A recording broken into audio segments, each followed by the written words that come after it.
He's gonna start it.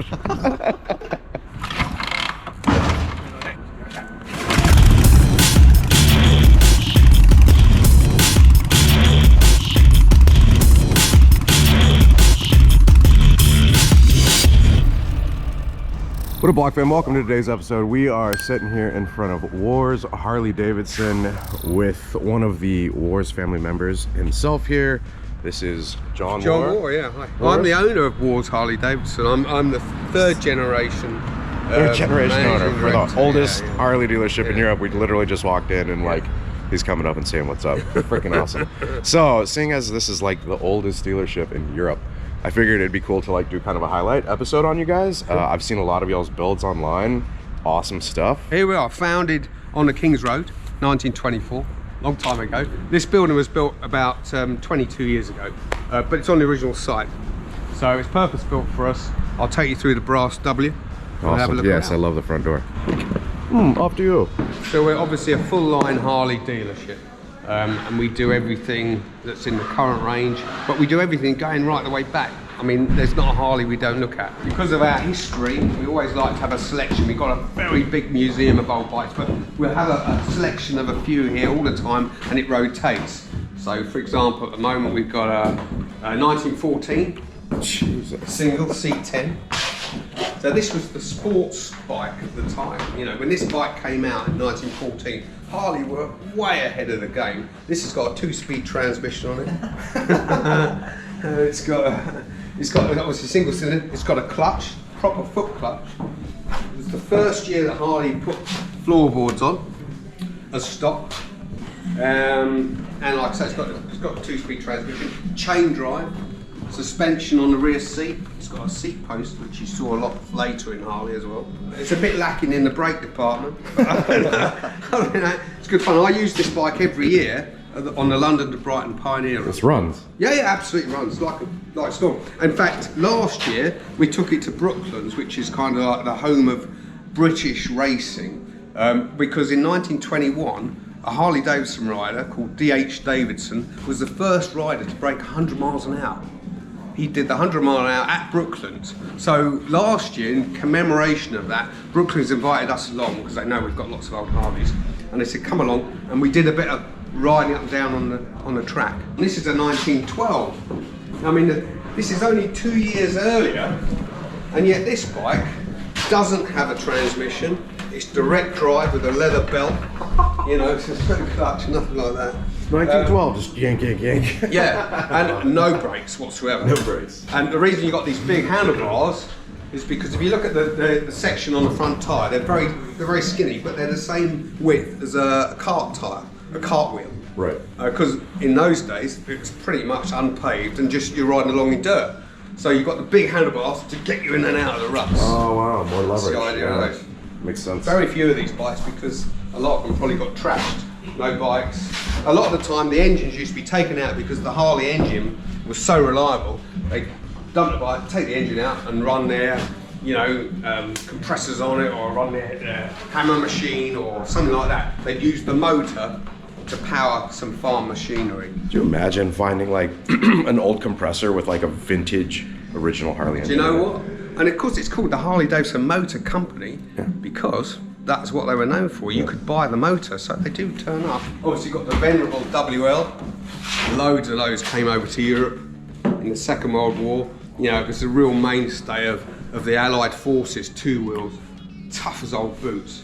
And so we had a lot of those. And after the Second World War, when my father took over the business, it's pretty much the only Harley you could get because you couldn't buy a new Harley-Davidson. After the Second World War, there was tough import restrictions, all that sort of stuff, but there were loads of these. And because we'd been a Harley dealer before the Second World War, we were suddenly, you know, where are we going to get our new bikes from?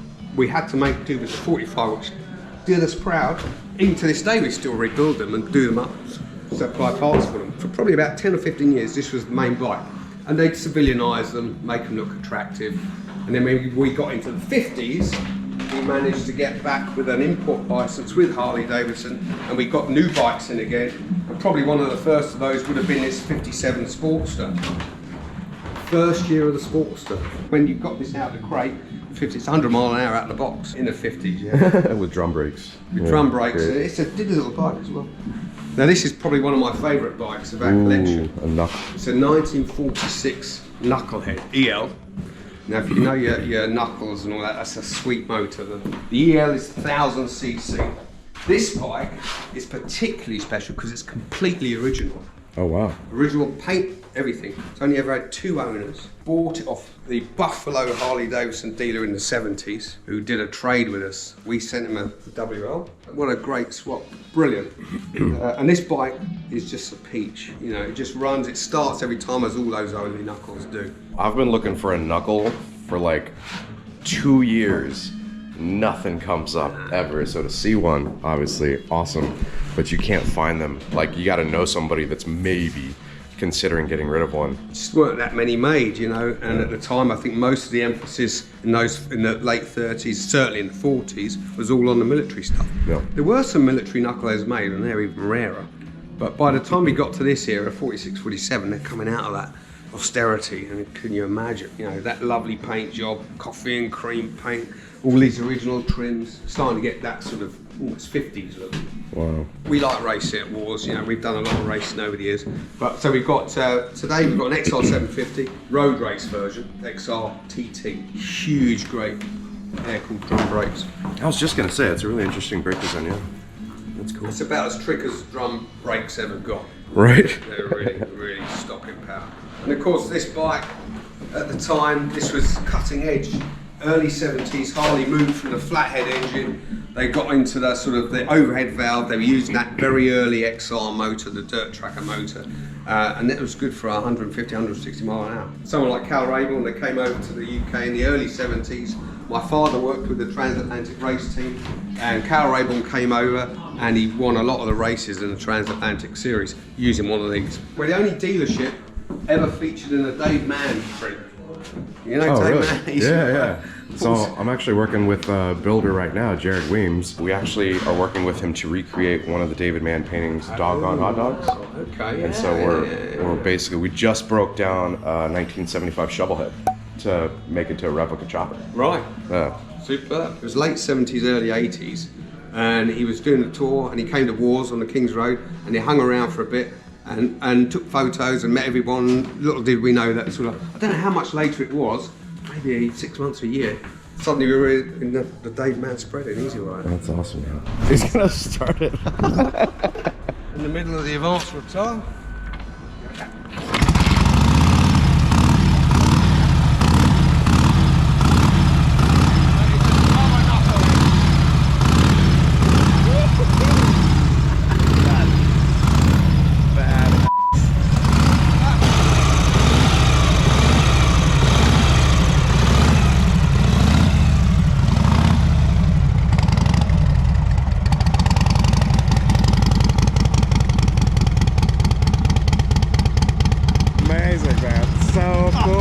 Can't be, and that's the EL 1000.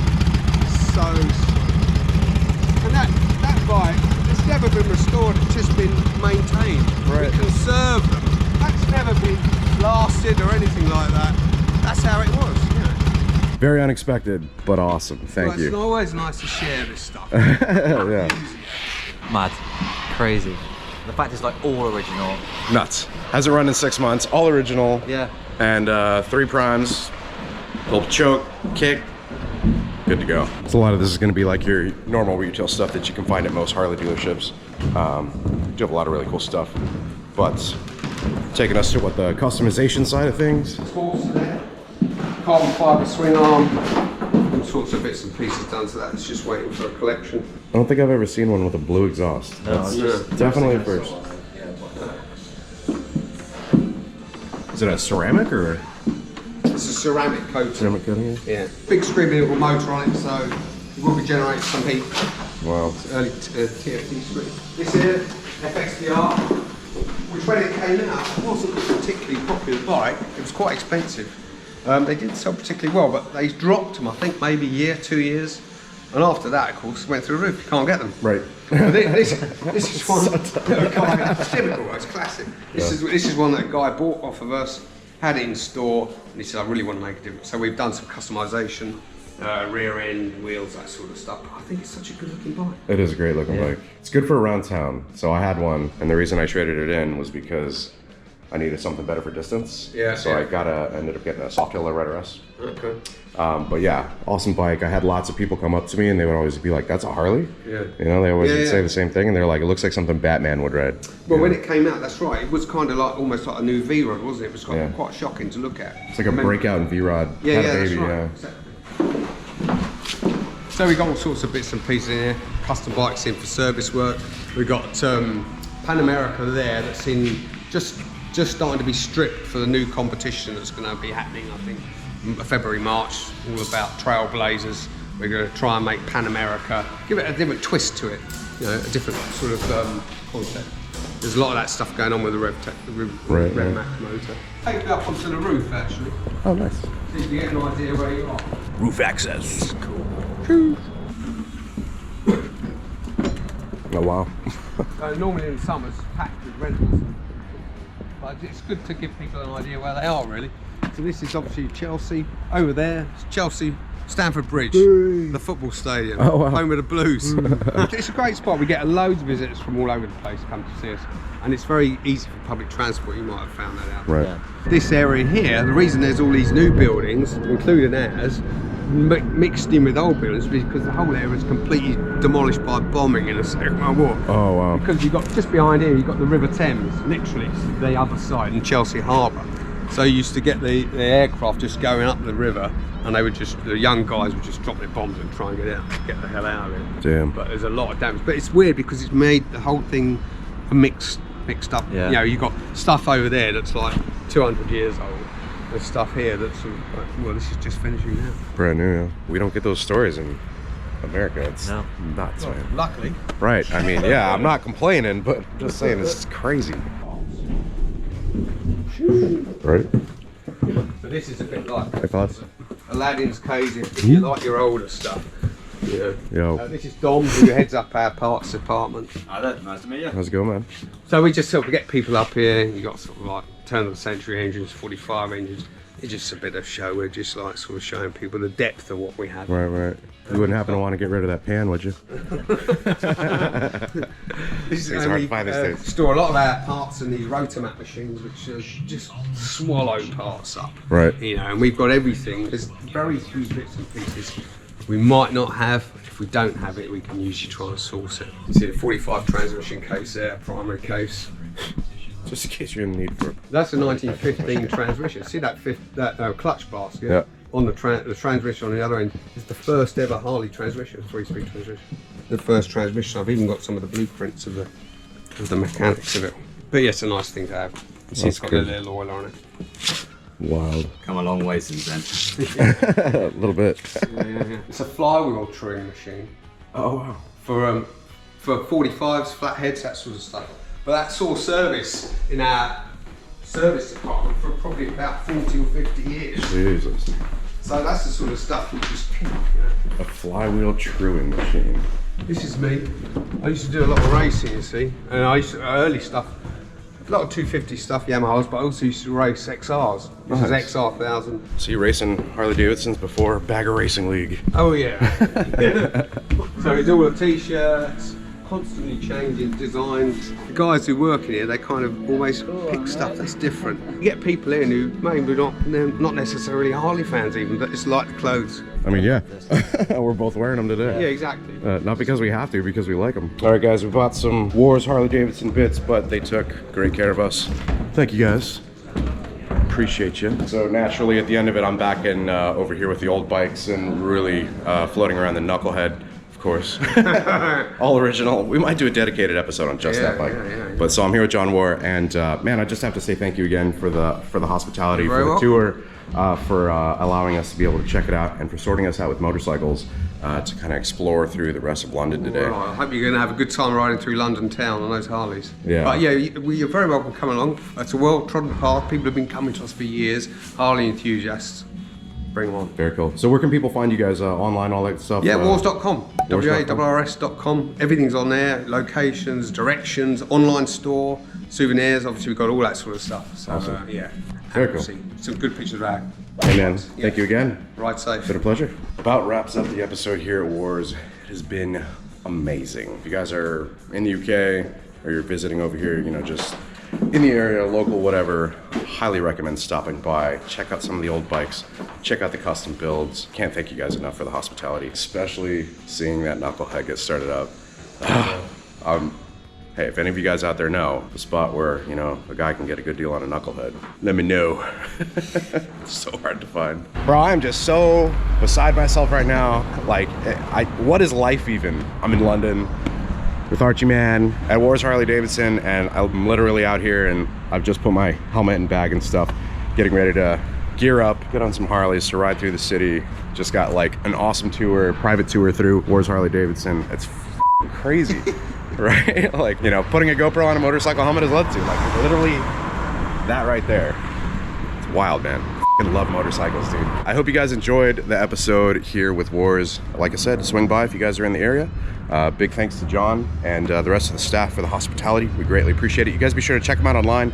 Go follow their Instagram as well. If you guys are like interested in checking out a lot of their builds, they post up a lot of their stuff there. I've followed them for a while. Yeah, what were your overall thoughts? I always love coming to a Harley store anyway, and Harley store is always nice to walk around, seeing all the new bikes and stuff, but being able to have that other side of this store with the heritage and the story. John's starting up the old Knucklehead, but they didn't have to. That's the best thing about it. They didn't have to do that. You know, it's an piece of history, expensive bike. Like, you know, they really need to take care of what they do have, and they do obviously take care of it because it kicked right over. So sick. I feel like within this industry, especially like, I don't know, in the US, I've come across a lot of dealerships that like really, it's a numbers game, you know, and I feel like the site of like the true passion, you know, the foundation that it's built on, the love of motorcycles, is kind of lost sometimes. And man, like this, for him to be a racer when he was younger, you know, John, current owner of the dealership, you know, family owned, to be as enthusiastic about the bikes as he is, it's just really like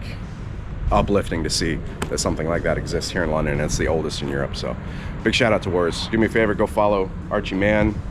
Been an awesome host thus far. We're about to get on the bikes here. If you guys did enjoy the episode, do me a favor, hit the like button. Lets YouTube know that we're doing a good job. If you're not subscribed, hit subscribe. Hit the bell icon also so it sends you notifications of future uploads and activity. Until next time, ride safe. Stay vigilant. Catch you guys in the next one. Peace. Where's the Warr?